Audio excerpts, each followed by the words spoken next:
Менің атым Айнұр, 32 жастамын. Алматының орталығындағы жаңа үйде тұрамыз. Күйеуім Ербол екеуміз жаңа үйді кредитке алғанбыз. Ербол инженер, таңертең ерте шығып кеш қайтады, шаршаңқы келеді, бірақ әрқашан балаларға уақыт табады. 2 баламыз, үлкен қызымыз Айым 8-де, мектепте үздік оқиды. Кішкентай ұлымыз Арман 5-те, әлі балабақшада. Өміріміз тыныш, үйреншікті. Таңертең тұрып, балаларды әзірлеймін. Кешке ас әзірлеп күтемін. Демалыста достармен жиналамыз. Ерболдың ең жақын досы Нұрлан, олар бала кезден бірге өскен, бір мектепте оқыған. Қызға ғашық болып, таласып жүрген Нұрлан. Әйелі опасыздық жасапты, солай дейді бәрі. Қазір жалғыз тұрады, жұмысы, бизнес, ақшасы бар, бірақ көңілі жалғыз. Ол әрқашан күлімсіреп жүреді, маған да ерекше қарайды. Кейде көзқарасы ұзағырақ түседі, қолымды ұстағанда бір сәтке көбірек қысып қояды. Мен ол жағын ойламайтынмын, достың досы ғой, бауырдай деп қоя салатынмын. Бірақ жүрегімнің тереңінде бір нәрсе бар еді. Кейде түнде Ербол ұйықтап жатқанда Нұрланның күлкісін есіме түсіріп, өзімді ұстайтынмын.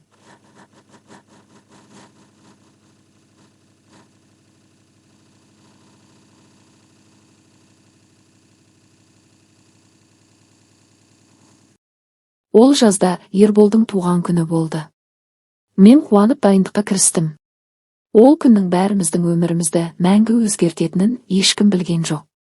Кешкі 7-8 шамасы үйге достары келді. Аулаға үлкен үстел қойдық, барбекю жағылды, еттің иісі аңқып тұр. Музыка қатты ойнап тұр. Балаларды әжеме апарып тастағанбыз, сондықтан ересектер еркінсіп кеттік. Нұрлан кешігіп келді. Қолында қымбат қызылдың түр-түрі бар, гүл шоғы, және маған арнап кішкентай сыйлық. Бүгін тойлайық, бауырым деп Ерболды құшақтады. Содан кейін маған бұрылып, Айнұр, сен бүгін патшайымсың ғой, осы гүл саған деді. Көздеріміз түйісті, жүрегім бір соғып қалды. Мен күлдім. Рахмет, Нұрлан, әрқашан еркелетесің. Ол маған қарап тұрып, сен әдемі болған сайын еркелеткім келеді деді, дауысы төмен. Ербол ештеңе байқамады, күліп жатты. Кеш қызып кетті, ән айтылды, би биленді, әзілдер айтылды. Мен әдетте аз ішемін, бірақ сол күні қызылдың дәмі тәтті болып, бір стаканнан соң екіншісіне ауысып кеттім. Басым жеңілдеп, денем жылынып, көңілім көтеріліп кетті. Нұрлан маған жиі құйып тұрды, көзқарасы әр құйған сайын тереңдей түсетін. Түнгі 11-12 шамасы достар біртіндеп тарқады. Кейбіреулер такси шақырып, кейбіреулерін Ербол шығарып салды. Үйде тек үшеуміз қалдық, мен, Ербол және Нұрлан. Ербол шаршағанын айтып, көзін уқалап, мен сәл ғана мызғып алайын. Басым ауырып тұр, жарты сағаттан кейін оятыңдар, кешті қайта жалғастырамыз. Ал қазір басым ауырып, қысып тұр, айып етпеңіздер, жата тұрайын деп жатын бөлмеге кіріп кетті. Есікті жауып алды.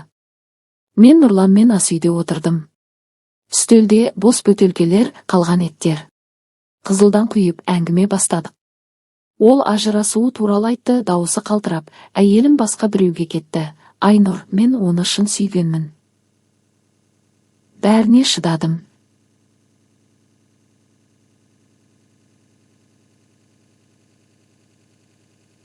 Сатқындық жасады.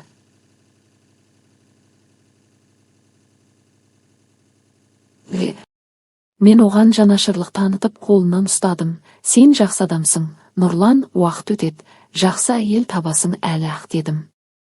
Ол маған тік қарап, қолымды қыспады. Сен сияқты болса, күн сайын себепсіз гүл әкеліп, тосын сый жасап тұратын едім.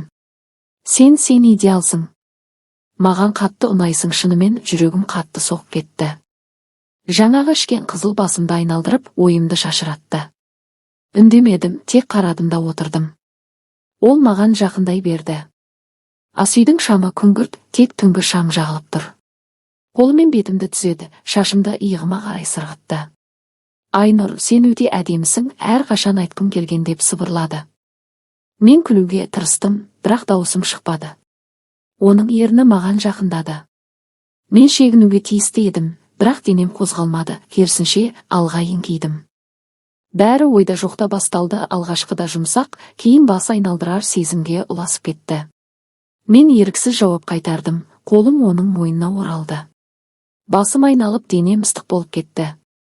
Ол кеудемнен төмен жүріп өтіп, төмен қарай нәзік жіберді. Алдымды сырғыта бастады, бір-бірлеп, баяу.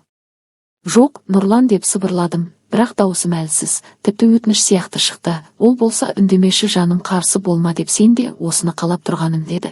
Ыстық толқын жүріп өтті, аяғымның ұшына дейін. Сол түні естен кетпес күн болды десем артық емес, сенесіз бе? Сен қатты қалап тұрсың, Айнұр, денең шындықты айтып тұр, деп күлді. Ол даусы сондай қоңыр, әдемі болып шығып тұрды. Мен оның кеудесіне басымды қойып, ұйықтап кеттім. Басымда қызылдың буы, денемде күшті сезім, ал жүрегімде кінәнің алғашқы ұшқыны. Таңертең көзімді ашсам, күн сәулесі терезеден түсіп тұр. Басым қақ айырылып ауырып, аузым құрғақ, денем ауыр. Қасымда Нұрлан жатыр, киімсіз, қолын беліме салған. Мен де киімсіз жатыр екенмін. Киімдерім шашылып жатыр, еденде үреймен тұрдым, жүрегім зырқ етті. Не болды? Есімде тек құшақ қолдың тиюі, нәзік сөздер ғана, одан әрі қараңғылық. Нұрлан оянды, күлімсіреді, көзін уқалап, қайырлы таң, сұлуым. Кеше керемет болды жаным, сол тәтті қуыршағым, деді, қолын маған созып. Мен шегініп кеттім, даусым қалтырап, не істедің сен? Бұл не? Ербол қайда, деп көзім шарасына шықты. Көзімнен жас ақты, енді қайттым, ақымақ басым-ай, Ерболға не айтамын? Сол сәтте жатын бөлменің есігі ашылып, Ербол шықты. Шашы ұйпақ, көзінде ұйқы. Бізді көрді, Нұрланды диванда, ештеңе білдірместен дым болмағанда киініп алдым, беті қарауытып, дауысы дірілдеп. Не болып жатыр мұнда? Нұрлан, сен не істеп жатырсың үйімде, деді. Нұрлан тұрып киімін жинап, Ербол, бауырым, кешір, кешегі күн тамаша болды, деді де, тез киініп кетіп қалды. Мен киімдерімді жинап жатын бөлмеге қаштым. Есікті жауып, айнаға қарадым, мен не бүлдіріп қойдым, қалай ғана ақымақ болдым деген сұрақтар миымды жарып жіберердей болды. Ербол есікті қақты, мен ашарымды білмей отырдым. Ол күннен кейін үйде суық болды. Ербол маған бұрынғыдай қарамады, көз қарасы басқа, сұрақтар жоқ, бірақ күдік бар еді. Арада айлар өтті.